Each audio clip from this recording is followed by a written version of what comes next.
Do you love books? Do you wish you could hear some insights straight from the author themselves? Join Sam Hankin, your host, as he interviews top-selling book authors and dives into interesting and unforgettable discussions here at the Avid Reader. Hi, everyone. Welcome to another edition of the Avid Reader, brought to you by Wellington Square Bookshop. Our guest today is Zev Eleff, author of The Greatest of All Time, A History of an American Obsession. It was published by the Cambridge University Press, one of my favorite presses, and released just last month. Zev is the 12th president of Gratz College. He was elected by the college's Board of Governors in 2021.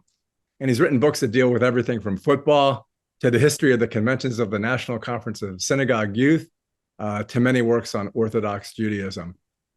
Americans love to talk about greatness. And in the book, Zev explores the phenomenon of this greatness culture and what Americans really mean when they talk about it. I mean,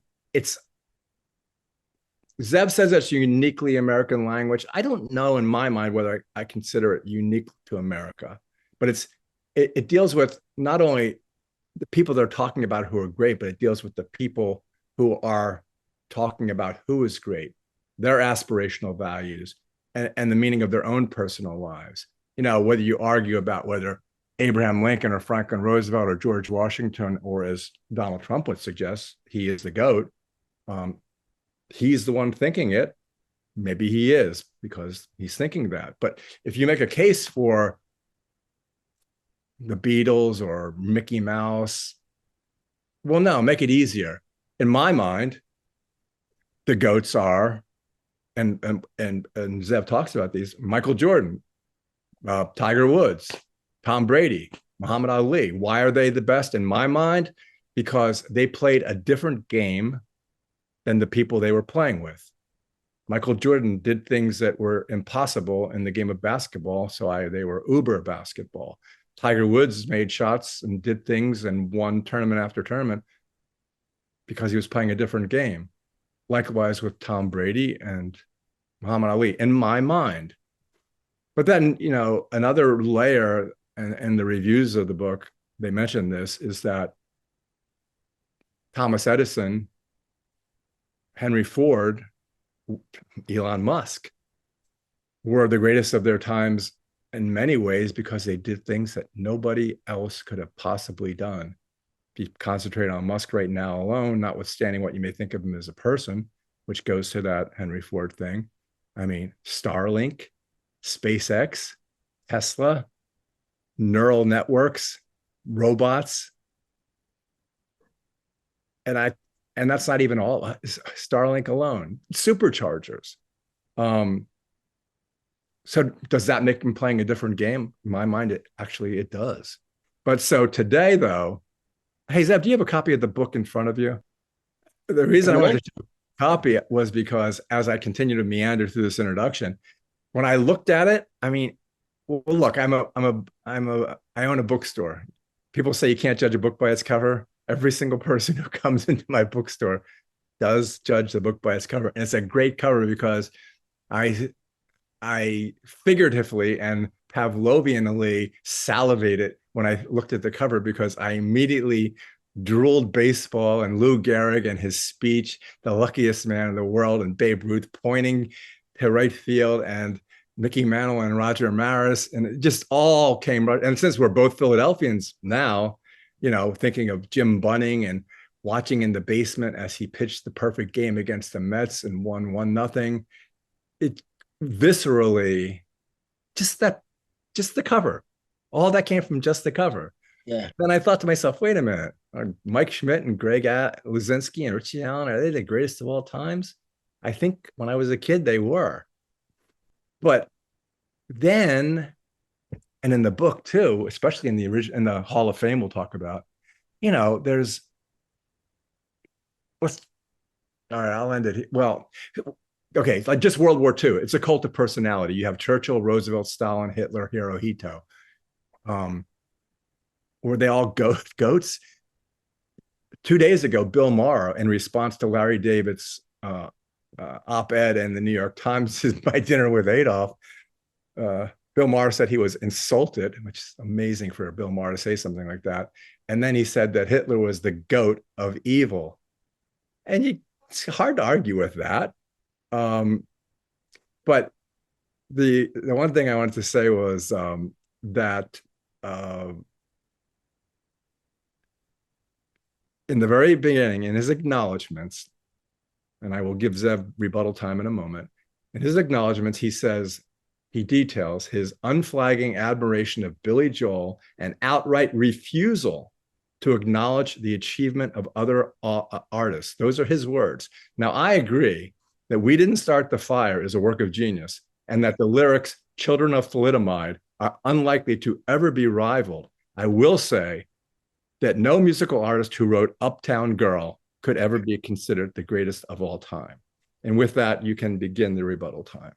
No, no rebuttal. No, good point. And of course, Billy Joel isn't in the book, but other than the introduction, the Beatles, that mashup with Muhammad Ali in the 1960s was a fun chapter to write. That I was think, great. in this book was a premonition.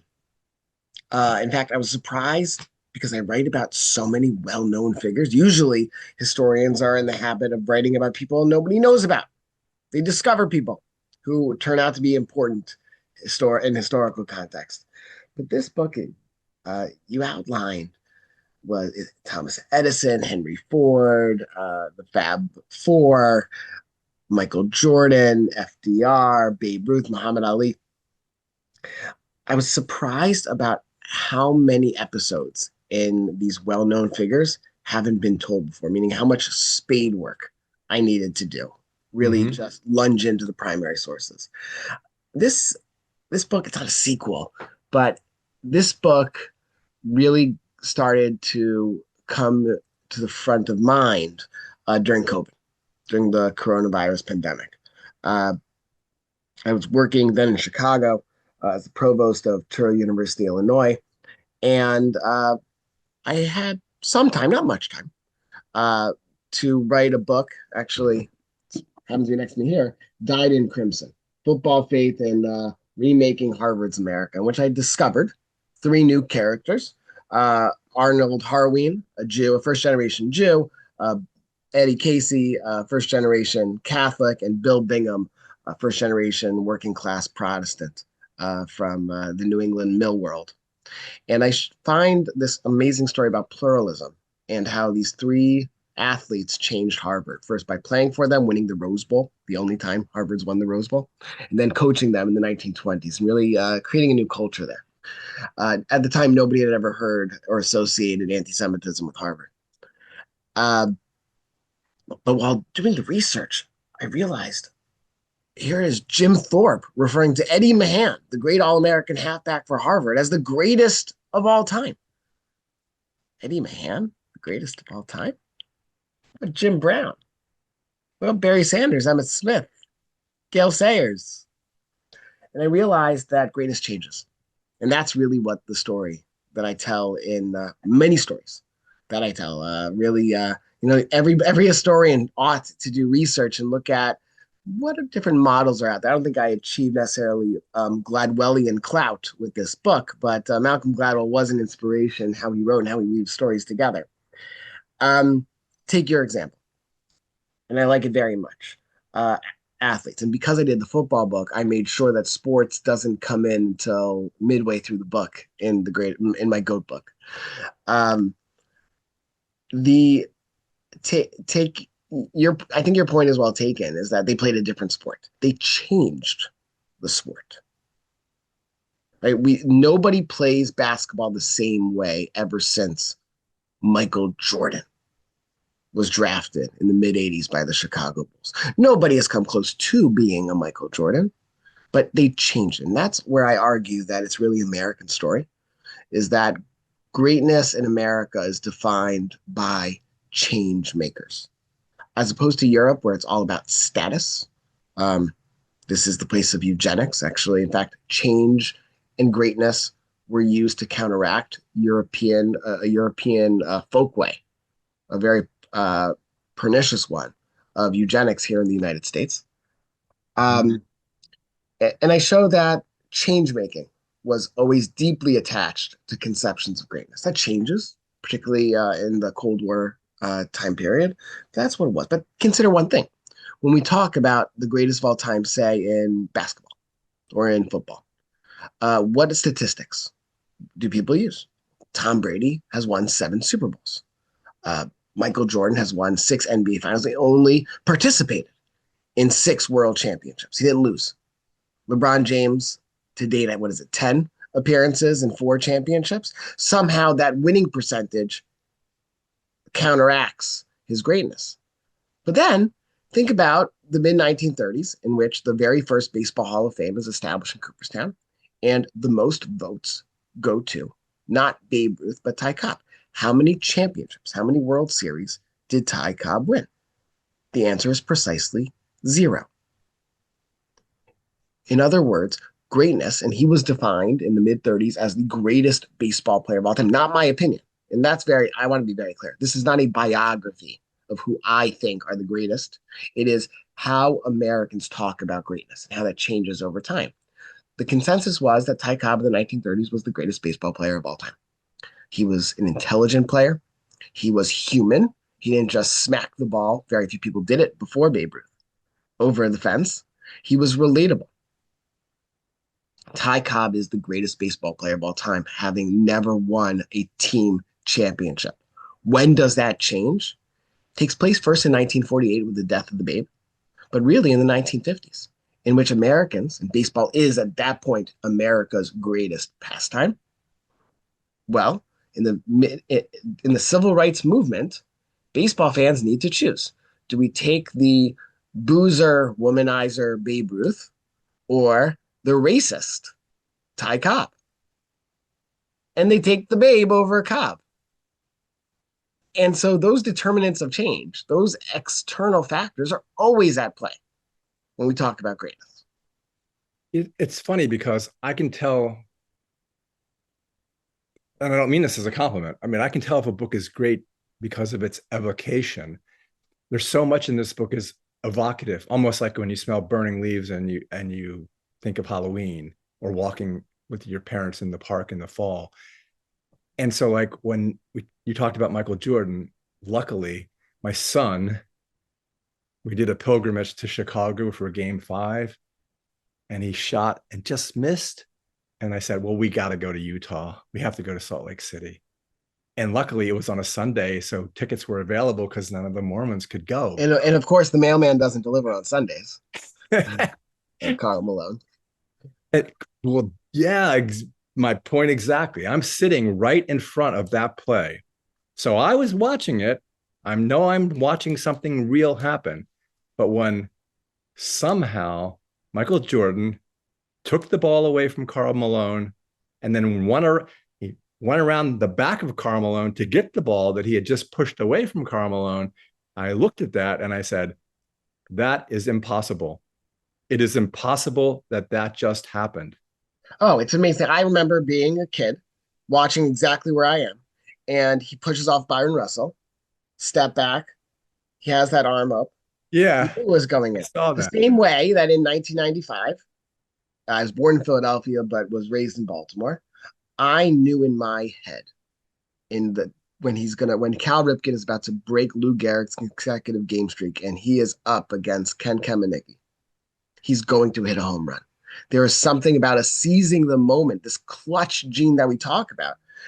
Now, of course, we don't remember all the times that somebody clunked it off of the backboard. And we don't recall about when people strike out. But there's something about it. Yeah, like when Derek Jeter's last at bat, and it's a walk-off. It's like these are all dreams. Yeah, this is where it gets to the point of your book, which is that it has nothing. I'm saying it wrong. You say it the right way. It doesn't have to do with the person that you consider to be great. It has to do with the people who decide. Well, I'll actually push you even further because this is actually something that didn't make it into the book. I had a vision of going all Gladwellian on it and offering some psychology, but I thought better of it stick to being a historian. Smart. Psychologists call it flashbulb memories.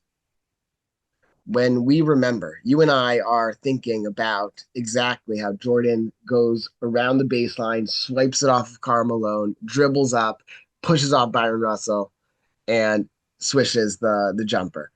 We remember that. America remembers that. America remembers uh, then Cassius Clay's wallop of Sonny Liston. I listened to it on the radio, 60 seconds. And so how you remember it. And it's also multi-generational. Even if I wasn't alive, which I was not, when the Beatles appeared on the Ed Sullivan Show, I almost remember it like I watched it on television. I watched Flashbulb memories have a way of concretizing our hindsight visions of greatness. In the beginning of the book, when you are attempting to like make the point that it's just as the subtitle of the book is, that it's an American obsession, and you talk about Pele visiting the president, and that's where I began to disagree with you, because one, when Shohei Ohtani played in Japan early this year, the country went insane.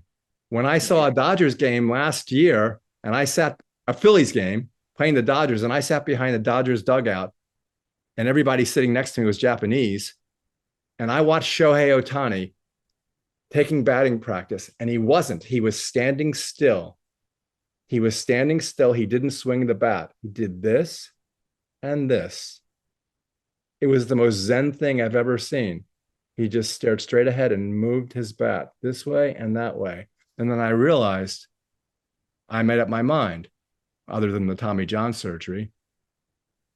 The greatest pitcher of all time, the greatest stealer of all time, the greatest batter of all time. It was right in front of you. I think you're right. Now, remember, my book's about the 20th century. I think that the infusion of greatness, American greatness culture, has had a worldwide, a global impact, I would argue. Although, I point out in the introduction also is that when, for example, I think it's the History Channel, taps Peyton Manning to do a greatest of all time series, and it's welcomed by all Americans, and similar programs take place in England and in France, and they bomb, there are still echoes of that discomfiture around who is the greatest in the ranking system.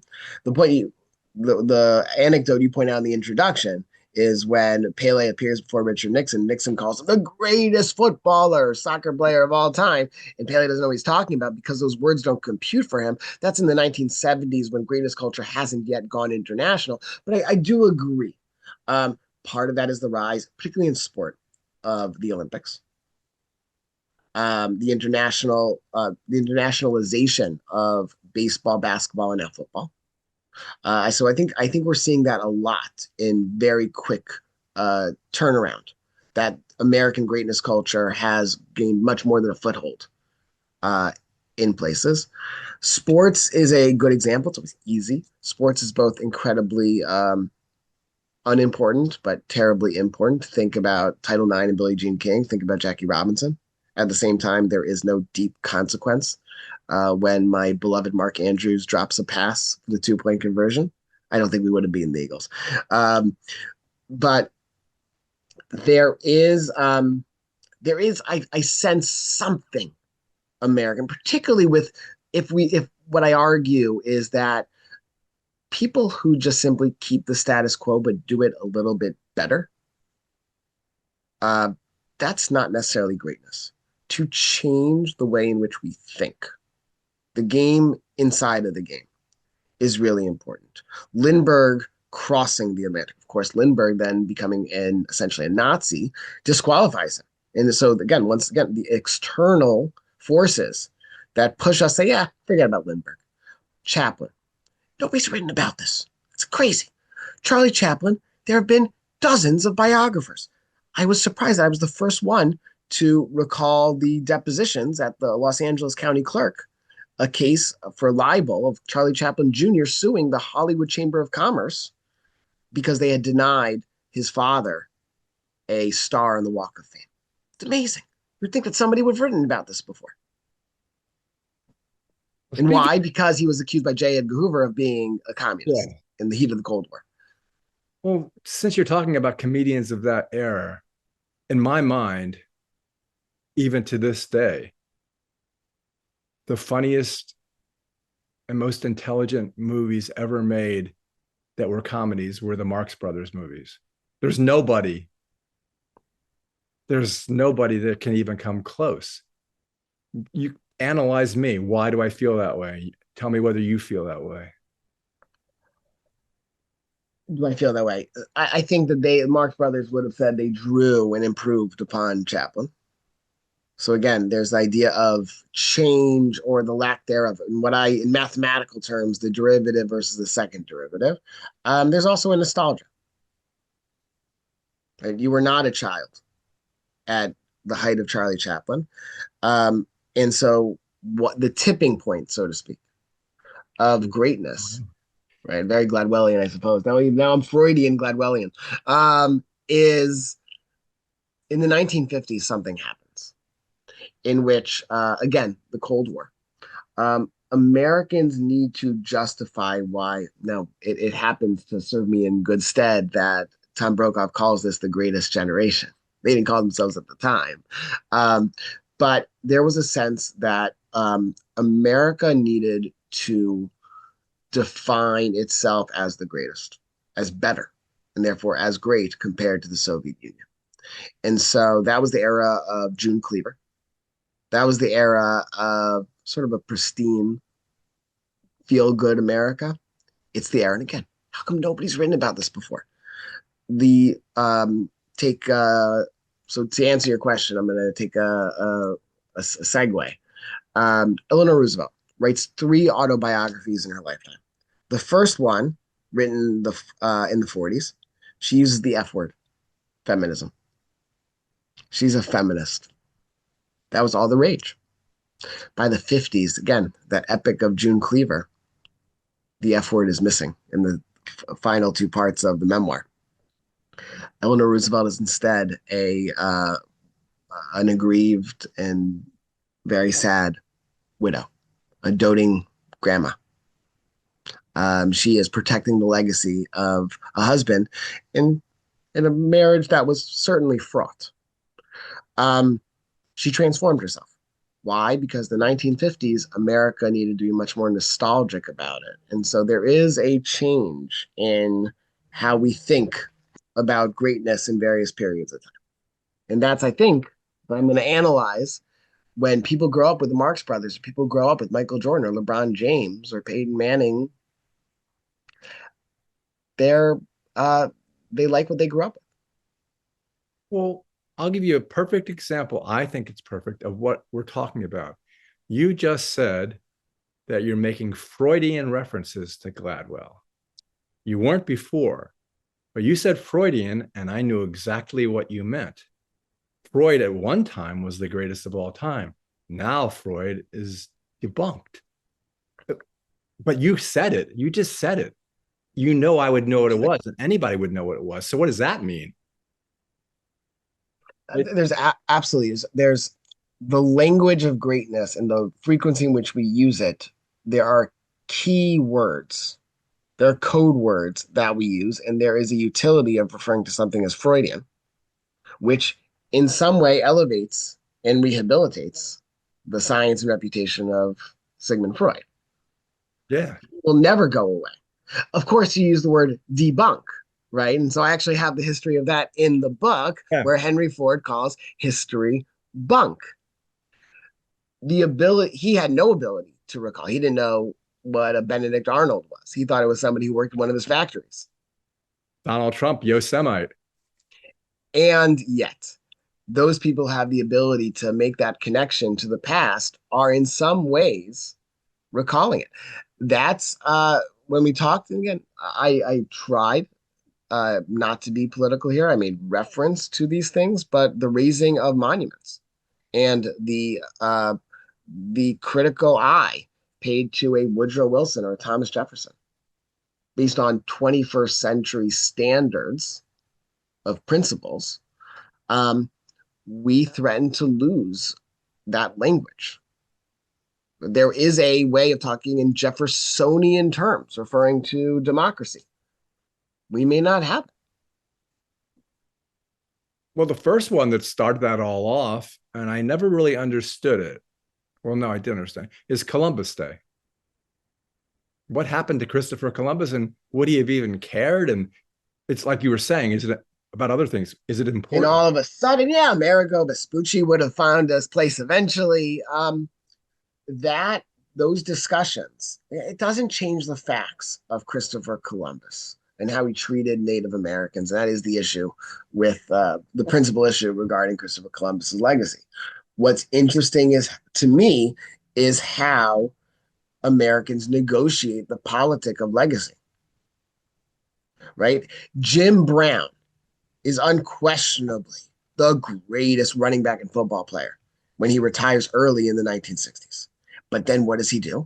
He holds a press conference with Muhammad Ali, and he outs himself as being a war resistor and somebody, a type of black man that many Americans didn't want to see on television. Now, here's the ultimate of ironies: is when all of a sudden America had to drop Jim Brown, who's elevated as the greatest running back of all time? O.J. Simpson.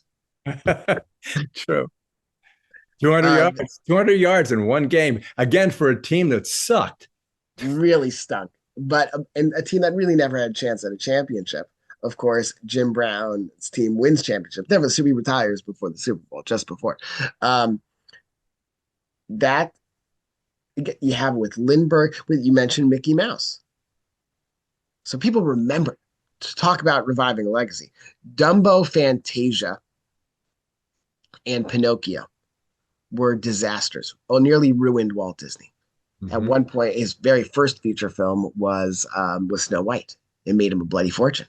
He hired many more cartoonists. This was the path forward. By the beginning of World War II, Disney was in ruin. And he had to reduce himself to accept accounts by the Department of Treasury to produce cartoons, animated shorts, to encourage people to pay their taxes. FDR had really elevated social welfare, and therefore America was taxing people at a much higher clip. Mickey could not struggle. Mickey had started out as sort of this bad boy, or I'd say a rabble rouser. But by the 1940s, Mickey Mouse was everybody's favorite. He could not struggle about whether to pay taxes to stop the axes, was the phrase. Mickey couldn't struggle with that. So this relative upstart cartoon character, Donald Duck, was elevated. Mickey was benched in favor of Donald Duck. Side point is that Huey, Dewey, and Louie were invented, nephews of Donald Duck, in order to encourage people to leverage dependents to claim exemptions on their taxes. Yeah, Scrooge McDuck again. Half of this stuff reminds me of Trump. Make America great again. And I'll say that there's something really compelling, right? Reagan, Clinton, I put that in the introduction. They also talk about the greatness of America. America exceptionalism is how American historians refer to it. Trump leveraging greatness chatter for his purposes is a certain intuition that understands that greatness talk matters. And if you can convince people that something or some era was greater than another, you're going to find that compelling. And you're absolutely right to point out, who says that I'm the great? Well, I do. But if I can convince people that I'm the greatest, it becomes fact. Yeah, more than half of Americans agree with that. And so it's so that discourse, that language about it. One other story about Michael Jordan. So Michael Jordan retired 3 times. We don't talk about the third retirement.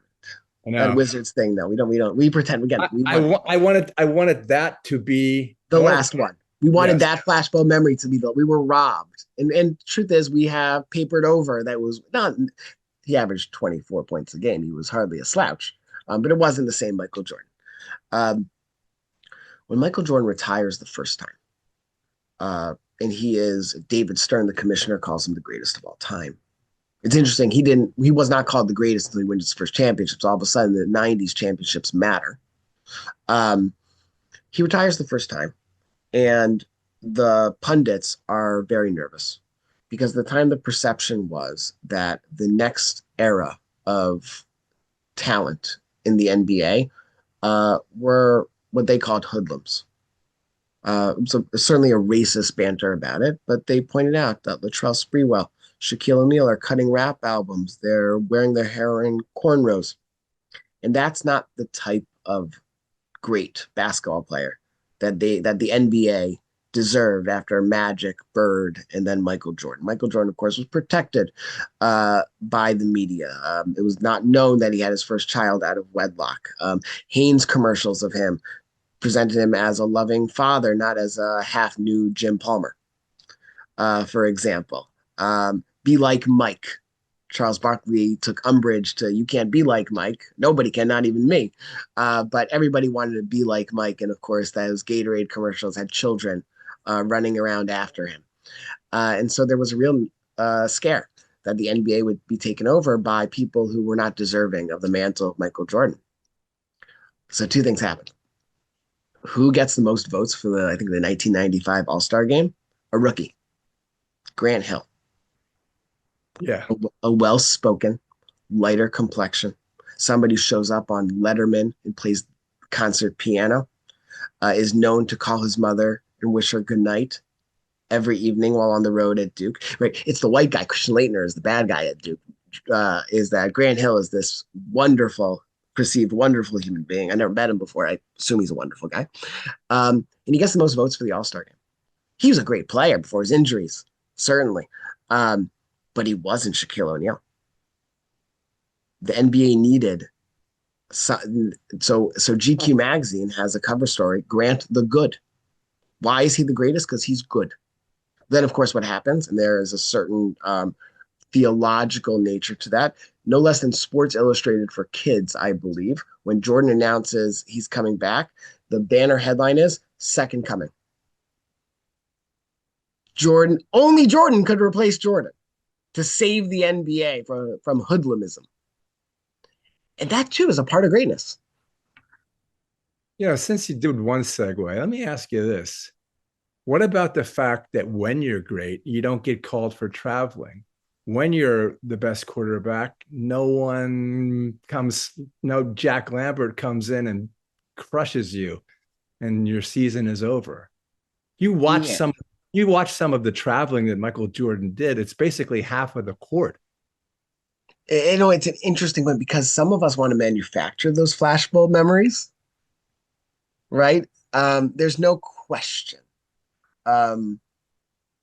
There's been some data crunching on star players and the treatment they get. There's something to it. Why does Patrick Mahomes always get those roughing the passer calls? Don't start me on that, please. But of course, why does he get it? But my wonderful Lamar Jackson doesn't get the call. Well, I am convinced there is something about race. Both black men, but handle themselves differently, look different. Of course, I might be bitter. Lamar Jackson deserved his third MVP after the season. It's preposterous. But again, but that fandom that I'm displaying for you, maybe again Freudian in perspective, it's part of it's part of our calculations. It's part of our calculus about greatness. Yeah, it's funny. Another way I can tell if it's a good book, because now I want to start talking about Jalen Hurts and the fact that he goes, when you lose, you learn, and how cool that is. I can tell it's a great book if I want to just go to the bar with you and just sit and drink and talk about this shit all night. Don't you think well, it's very relatable. I think the book wrote itself. I've had great teachers, and so if I write well, it's because I had really wonderful teachers from grade school onward. But this book was such a labor of love. This book, it's so you can tell so easily. Thank you. The one thing that's important is fame versus greatness. That's what I wanted to ask you. So you talk about the original Hall of Fame. So the Hall of Fame of Great Americans, yeah, founded at the very beginning in 1900. its debut was in 1901. It's financed. Uh, it's financed by the daughter, the Dauphin princess of Jay Gould, Helen Gould, that is. So Helen Gould finances its project by New York University, NYU, to establish the Hall of Fame of Great Americans. Not at all a secret. She wants her father, Jay Gould, who was really mired in controversy and bad press. He didn't rise up to the Vanderbilts, the Rockefellers, the Carnegies. He never makes it into the Hall of Fame. But Hall of Fame of Great Americans, the coupling and then decoupling of what fame is and greatness. Technology has transformed fame. It is easier to accumulate fame around the turn of the 20th century. Production of newspapers allow for new technology allows for photographs to be inserted into the column. So all of a sudden, people knew who a famous person looked like other than Abraham Lincoln. And then with the invention of the radio, all of a sudden you could hear people's voices. And it stuck. It had flashbulb-like memories attached to it. It had ripple effects. The Hall of Fame of Great Americans was meant to double down because there was a sort of in economics terms, there was a run on fame. All of a sudden, greatness became a much more precious commodity. And there was a lot of talk about what are the contours of greatness. Not because I'm a Ravens fan did I begin the climax of that first chapter is about Edgar Allan Poe. I let the history tell me. And before I begin, I want to say that a lot of the characters that you portray, you really provide an arc, and the one for Poe is an arc. So now you can discuss why that is so. That's interesting. I had to do a little bit more work on Poe. Yeah. I didn't have to explain too much who Michael Jordan was. I don't go into now that I think about it, you're right. I didn't go into the biographical details of John Lennon. Of course, British, but the greatness is focused on their work when you have the British invasion in 1964 to America. Poe, I wasn't so sure. So I had to do a little more spade work. Again, nobody really talks about it, but he is declared by everybody by the end of the 19th century, internationally, America's most well-known poet. No, he's a critic, and he puts aside sort of the greatness of an Emerson, of a Longfellow. He reimagined, he changes, he's playing a different game, a literary game, to use your language, than the so-called New England fireside poets. Problem is that he is known fairly or unfairly as, like Babe Ruth, as a womanizer, as a drunkard, and also as a Southerner. Born in Boston, but raised in Baltimore. Marries his first cousin. They have a miserable marriage. 13 years old. Right? She's a kid, a young girl at the time. His posthumous life is mired in controversy. And the debate is similar to Chaplin. How do we separate what's clearly his literary achievements? How could you not have Edgar Allan Poe? And so it's only on the third ballot. Third time he's on the ballot does he make the Hall of Fame of Great Americans. That was the very first. It's on the very first usage of the term Hall of Fame. Before then, it was a conceptual idea. If there should be a Hall of Fame, then somebody makes the Hall of Fame. Chancellor McCracken is the first one, NYU, to actually, maybe we should actually have a Hall for Fame of Great Americans. That becomes the grandfather for all future Halls of Fame, which are an American idea. There are very few still to this date outside of the United States. The Hockey Hall of Fame is the United States. Explain that one to me. Yeah, it's true. But you drive on I-95 or drive, and particularly in Middle America, there's a Hall of Fame for RVs. There's a Hall of Fame for accountants, for cowboys, for bumper stickers. We love Halls of Fame. We love greatness. And that's what the book explains, but you still have these little tributaries. We talked about Poe, but poor the way, and this is the way I thought about it. Poor Thomas Edison. Everyone thought, and then one day he just says some things that are like totally logical. No, we die, and you don't think my wax cylinders have a life after their death. Just Is there a world to come? Is there a heaven? The problem is that 99% of the world, actually 98% of the United States, believes in heaven and believes in God. And so and part of it is, so they're New York Times asking Edison his opinion on everything, not just about light bulbs, not just about the phonograph. They're asking him about women's rights. They're asking him about World War I. He's pontificating. He loves the celebrity. And that belief in God really injures his standing as an all-knowing great man. Ford, being a rather, Henry Ford, that is, being a rather anti-Semite and an altogether crummy guy, also there are questions whether he should surrender that standing as an all-knowing answer man. And then you have Albert Einstein, who is not the right religion for some Catholic leaders to be a great all-knowing answer man. These are the variables that change our perceptions of greatness. But the justification for each of those situations is that men who are great in a certain area should not opine. And the church, the clergy said, I know about God. There's no reason why he should give any opinion. Let that man stick to science. Yes. Stick to engineering. Edison wasn't any smarter or dumber after that interview that he sat for with the New York Times, which he revealed his atheism. Although later in life, right, there's this legend that he accepted God in the throes of death, on his deathbed. That attempt, even some 20 years later, to rehabilitate the all-knowing legacy of Thomas Edison was really important to the family of Thomas Edison. But what matters about Thomas Edison, we say poor Thomas Edison, he didn't change. Our perception of him changes. Ours, 100 years ago. Well, why do I say poor? You're right. I have no idea how he felt about it. He didn't really want to be interviewed about that stuff anyway. He didn't get it. And he didn't realize he was being pushed into a corner either. He didn't want to be. You're saying he was pontificating. I don't think he really wanted to be asked these questions.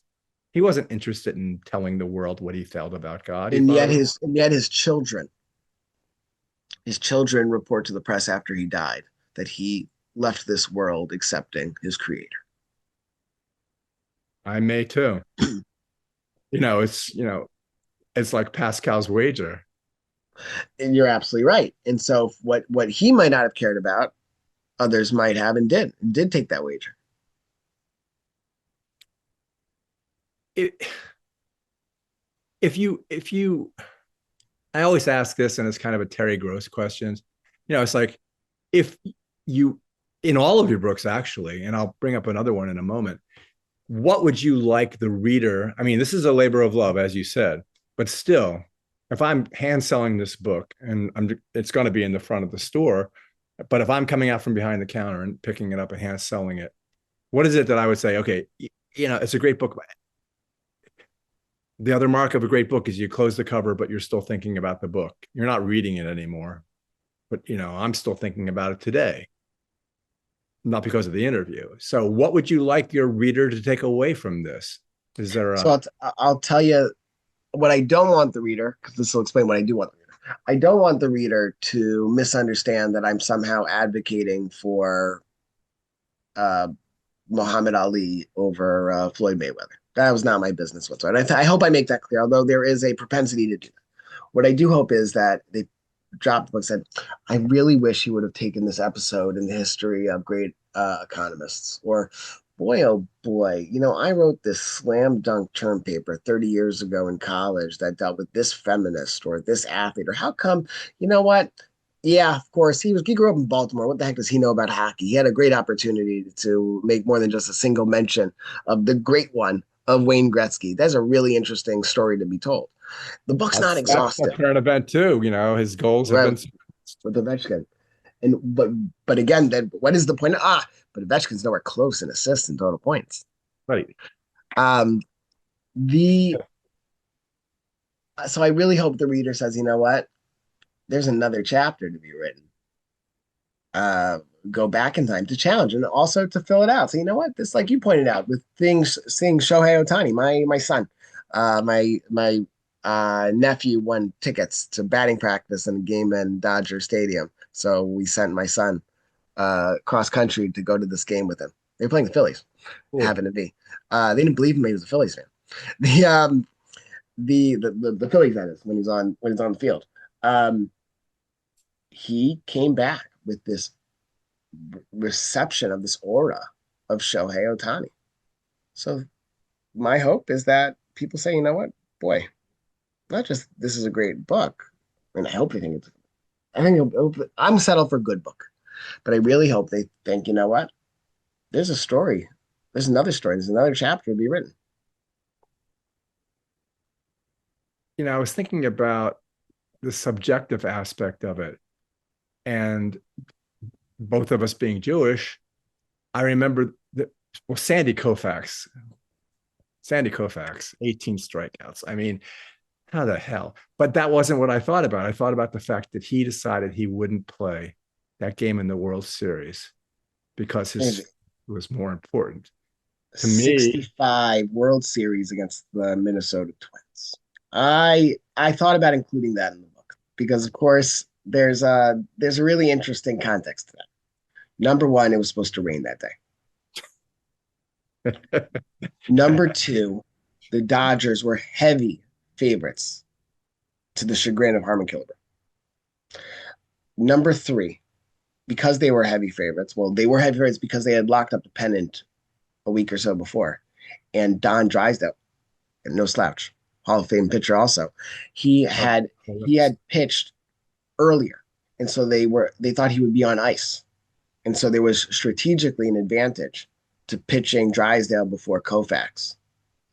And as long as you're going to pitch game one or game two, which actually happens, you're going to get 3 opportunities to pitch in that World Series if it goes to 7. Drysdale loses first, Koufax loses, and then, of course, he has 2 shutouts in his second time World Series MVP.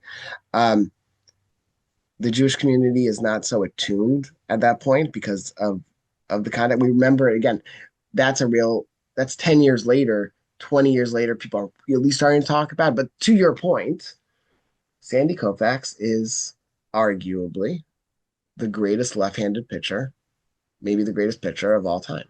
And yet for a Jewish community that has a penchant for producing their own halls of fame in all of Jewish community centers and Jewish federations across America. I don't know of any Italian Hall of Fame, but I know of umpteen Jewish halls of fame. Koufax, it looms large, very, very large. He may be the greatest Jew, not just the greatest sport. We talk about him in that way. And of course, there is the idea of making it, is that Jews and their discomfort about how American are they, children of immigrants. Koufax represented this watershed moment of we've made it. Yeah, but there's 15 million of us, and there was 250 at that time million other people, and perception being reality, if you accept that, they thought, you told me that it was America's national pastime, the greatest sport and the most important thing that America be thinking in September then, not October. Well, maybe October.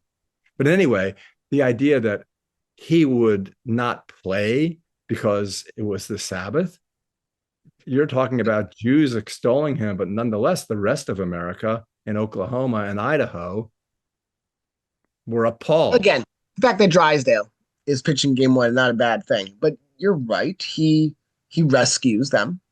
They win in 7. And so people forget. You get your flashball moment, which isn't about his absenteeism. It's about coming back and shutting the Twins out in 2 straight games. Flashball moments. What about Don Larson, who didn't really have a career at all? There's a Correct. flashball. Correct. And we make a big deal. There are members of the Baseball Hall of Fame who are just the accumulation of a couple of flashball memories. Not a high bat, but had this clutch gene. You're absolutely right. Reggie Jackson as Mr. October. Now he had a great career besides, but he is known more for his flashbulb memories. Well, yeah, because he tilts into pitches. We could go Kirk to Gibson in the Hall and the World Series, and these are the stuff of legend, not about a Lou Gehrig or a Cal Ripken. I'm always getting there. Even even Babe Ruth. We talked about the called pitch. It's the Chicago Cubs. We reduce legend to these flashbulb memories, which become a microcosm. Um, even let's take it out of sports.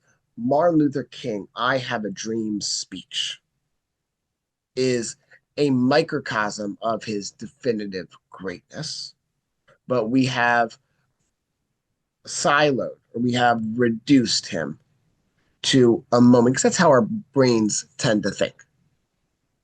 The list goes on. Sports, we've talked about. That's why sports is easy to talk about. It's fun to talk about sports. It's made for TV drama, quite literally. Um, Certain line, an Al Pacino line. We remember certainly a long career, but his line in Godfather Part Two. What I thought is that they brought me back in. Then he has a heart attack. There are certain lines that we offer for people. And you're getting. If I had to redo it again, I would probably a sequel will have to be about flashbulb memories. I think you're right. Well, okay. Well, then eliminate the man. I mean, how many times someone going to say, "I'll make him an offer he can't refuse"? I mean, that's a flashbulb moment. It just doesn't really deal with a specific person. We know he said it, but Right, right, right. And sometimes we misremember things. half of And, this is apocryphal. and yet, again, but that fits in. Greatness is not the accumulation of facts. It is what others are looking at the individual, what they're making of themselves. Part of uh take Steph Curry, doing a lot about sports. I would argue that if you give me 1,000 tries, I can do something close to a Steph Curry. 1,000. I can make some trick shot, wacky 3-pointer. I'm not going to make it nearly at the rate of Steph Curry. Steph Curry looks like me. He is not too tall. He is not too muscular. I can relate to some of it. That was the issue with Babe Ruth. People can relate to Babe Ruth. They can relate to Ty Cobb. I can't be Magic Johnson. Give me 1,000 tries. I cannot dunk a basketball like Vince Carter or Michael Jordan. There's something about the relatability. We haven't talked about anyone who's an everyman who's great. You have not done that. I don't. You haven't. I don't think that anybody that you've talked about is somebody that I could, and maybe it's just. Well, there are people who overcome their everymanism to become great. Take Abraham Lincoln. True. You lose. The romance over Abraham Lincoln is he's just like he was raised. He's this Horatio Alger, rags to riches sort of person. People are unlike in Europe. People are not born great; they're made to become great. They make mistakes. George Washington, although very tall, is 6 feet. Nobody was 6 feet tall in his time. The legend, not true, about chopping down the cherry trees, that he has the same dilemmas that we all do. And so there is an everymanism, but they overcome that. America is every people are not change makers. Just by dint of definitionally. If you're an everyman, you are not a man who makes change or a woman who makes change. In the narrative of the great person in American history is somebody who maybe starts as an everyday person, but then really achieves greatness. But they are somehow transforming themselves out of that existence. It's funny because the book engenders argument. And that's what's another good thing about it is, I mean, we've talked about the subjectivity, and you talked about your feelings that you could, at least to a certain extent, emulate somebody. But like I started out making fun of you and Billy Joel. Right. I mean, I don't get it, and you did get it. Well, But that it's I'm never argue that Billy Joel is the greatest musician or well, you composer. you you put it in the very beginning of your book, As an and you introduction, as a way to acknowledge my mom. But the there is so because I interrupt. You're saying about that I put this thing out there about Billy Joel. You're right, I'm. It's just that one song. but I grew up with it. Is the Yeah, it's a great song. I remember memorizing it for my AP US history exam. It yeah, made me it an is a American great song. historian. We didn't start It in the five. it was, My kids, it's like you were saying, your book. That song was as hard to write as your book. well, meaning it was easy. It just came from him. It just came to him. I also think that who else does that? Paul McCartney. Yep. He in a dream comes the melody of Let It Be. It's amazing, whether it's true or not. We all believe it to be true. Yeah, but There's a greatness. Billy There's a Joel wrote it. prophecy. Yeah, but Billy Joel wrote a real history book with real facts He about. did, and there's genius inside of it. And somehow that flashbulbism of creating that one song, which you'll admit is absolutely great, will not overcome the silly songs and sort of in the poppy songs of earlier point. You know, the Piano Man cannot overcome the Piano Man in order to become the greatest of all time. It's interesting when that happens and when that doesn't happen. Muhammad Ali does overcome his politics to become the greatest. Nobody besides he calls himself the greatest before he's on the right side of Vietnam. It's Um, funny because in your book, there's not a table of contents, but there's a table of figures. And I think part of this is because America considers itself a cinematic country. And those figures seem to me to be as important, and your commentary on them, as anything else in the book. And you list each of them. You could just read the figures. And it's interesting. The figures are, and there, that's the hook. That's the relatability. yeah, I'm talking about these people that everybody knows. I'm talking about a different side of them. You know, everybody knows about the Beatles, but has anybody? Again, it's nothing about me. It's really um, it maybe says more about our moment and how we're thinking about greatness. Nobody ever looked as to how the Beatles felt about their own greatness, except for the Beach Boys. They rued the uh, the Beatles' success. yeah. And Paul McCartney was scared that Good Vibrations was going to end the Beatles. And he had to make a big play, and that was called Sergeant Pepper.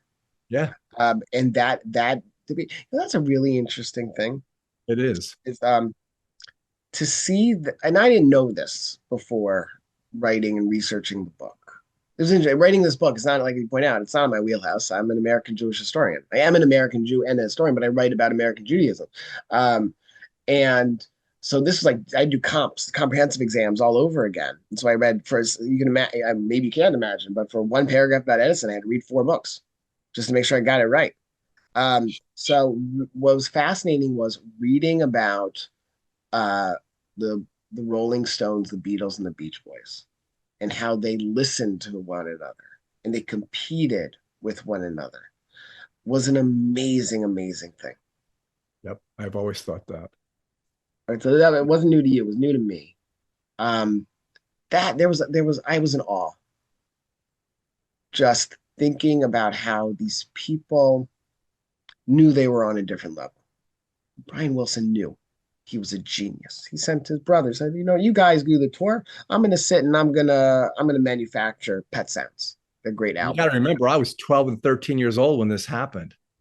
I was in sixth grade when Kennedy was assassinated. You got to remember that a lot of this stuff that you kind Writing of, your history.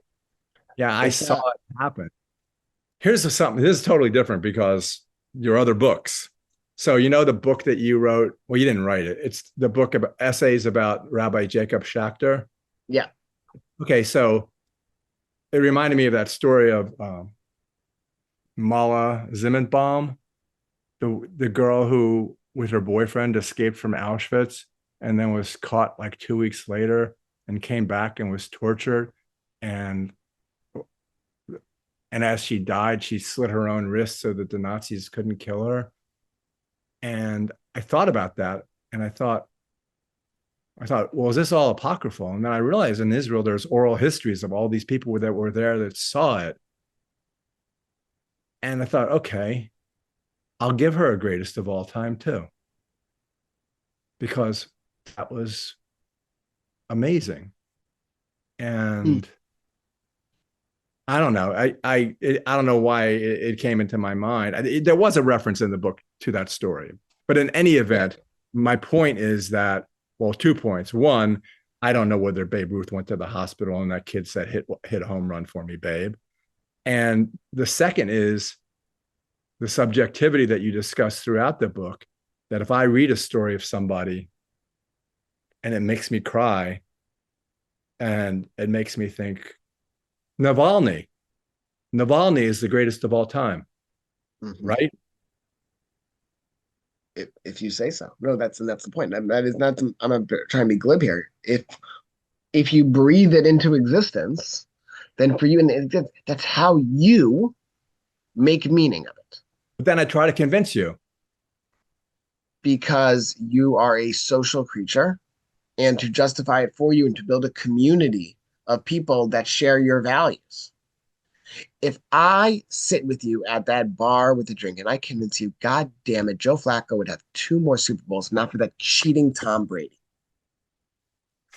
I want to convince you, maybe Ray Lewis as opposed to Joe Flacco. I want to convince you of my values. You are not going to hear me out fully unless you understand how I feel about this really important issue to me. If something was so moving that they returned back to the evil of the Nazi regime in Auschwitz, that does something that you are a changed person. I can tell just by listening to you tell the story from that. And therefore your need to share it and your expression for it is a currency. There is a transaction with you and your listener about when you talk about Nazi victims, Albert Pujols, Jane Addams.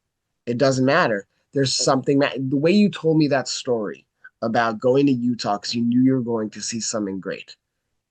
You told me without saying you spent a couple $1,000s, maybe more than a couple. Exactly. Go to the hinterland of Salt Lake City because you were in search of greatness and you knew that something was going to happen with my son. And you wanted to transmit it. You wanted to have testimony, witness with one of the most important people in your life. That's what I understood from your story. And Michael Jordan was going to make that moment for you. It really wasn't about Michael Jordan. It was about experiencing something great. It was about Michael Jordan. But I knew it was going to happen. I knew it was going to happen. Right? There's something about it. There's something. It's almost magic. Yes. And the other thing about it is if we did go to the bar and we fought about all these things and we'd be fighting, but it was civil discourse and we wouldn't end up hitting each other and we'd have a good time and we'd almost be like saying we love each other. But now in America, there is not that. There is not that civil discourse. There's not the ability to listen to a pro-choice person when you're a pro-life person. It's all gone away, all of it. And I think that's the difference. We're not watching the same things. Well, we're not reading the same things. We're watching. Sports we don't watch live television with the exception of sports. True. So we do not have a technology. So I'm going to put politics, these forces, you can already tell by my language probably who I didn't vote for and who did. But be that as it may,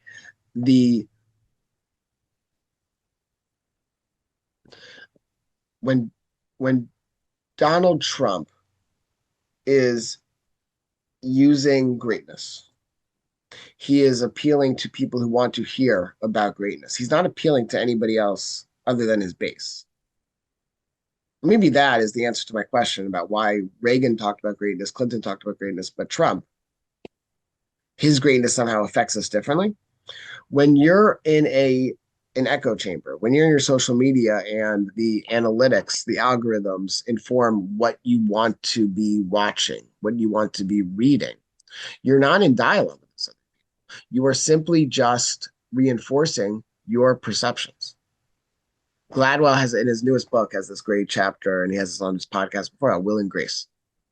Will and Grace have this mediating form to bring people on different sides of gay rights closer to the middle. When it was the hottest show on television, that's after Seinfeld quit. We don't have that mediating force. We don't all read the same books. We don't all watch the same movies or television. We don't all read the same newspapers or news sites. So I think symptomatic of what you're longing for is a product of we don't have the same technologies. We have different social media platforms depending on our politics. Oh yeah. Agreed completely. And it's going to get worse and worse. And it's going to go faster and faster and faster and faster. And fatal as I am, it'll be. And we're really talking about different, not even just different metrics to measure greatness, because that's what would have happened. Now, when you're talking about politics, certainly, you're not reading the same thing. CNN is talking about tariffs, and Fox is talking about memoirs by presidential hopefuls who didn't pan out. I have this salon at the bookstore, and last night our topic was war.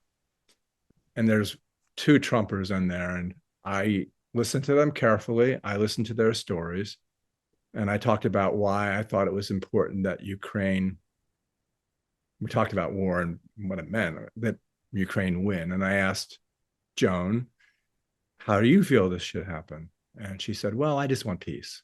And I said, no, how do you think it should end? And she says, well, Zelensky's corrupt, and Putin was just going in to shut down the micro labs. And I'm speechless because I said, and this is always the response I get. I said, what are they? Well, he and the United States are conspiring to make germ warfare. And I said, where did you find that out? Well, she goes, I read a lot. I said, well, what is it you're reading? She goes, I read different studies. I said, well, tell me the name of one of those studies. Well, there's lots of them. Well, please name one. And that's what I'm dealing with. And I'm an angry person, but I control it in salons. And then I stop and I think, okay, I read stuff too. She read stuff too. And that's what's happening. We're so far afield, but and as we, no one's going to listen to us talk for an hour and 10 minutes anyway. But I don't know. There's no question. There's no the uninformism of and that we're reading different things and then we're not reading. No, you're absolutely right. I was just reading in a biography of Anne Frank that it was important that Doubleday be the publisher in the 50s that translated the diary of a young girl into English. Ruth Franklin has this in her new biography of Anne Frank. And I didn't know this about Doubleday. Doubleday had a reputation for getting people who don't read books to read books, getting the uninformed more informed.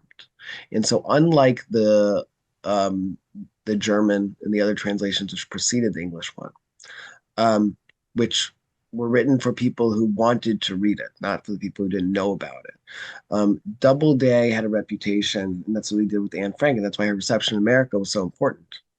I'm thinking about this now because Gratz College, where I'm president, where I serve, was awarded a tree, an Anne Frank tree, harvested from the horse chestnut tree that resided outside of her secret annex that she didn't get to be a part of that world anymore. So it was very moving. We just dedicated our Anne Frank tree in our Bala Cynwyd campus.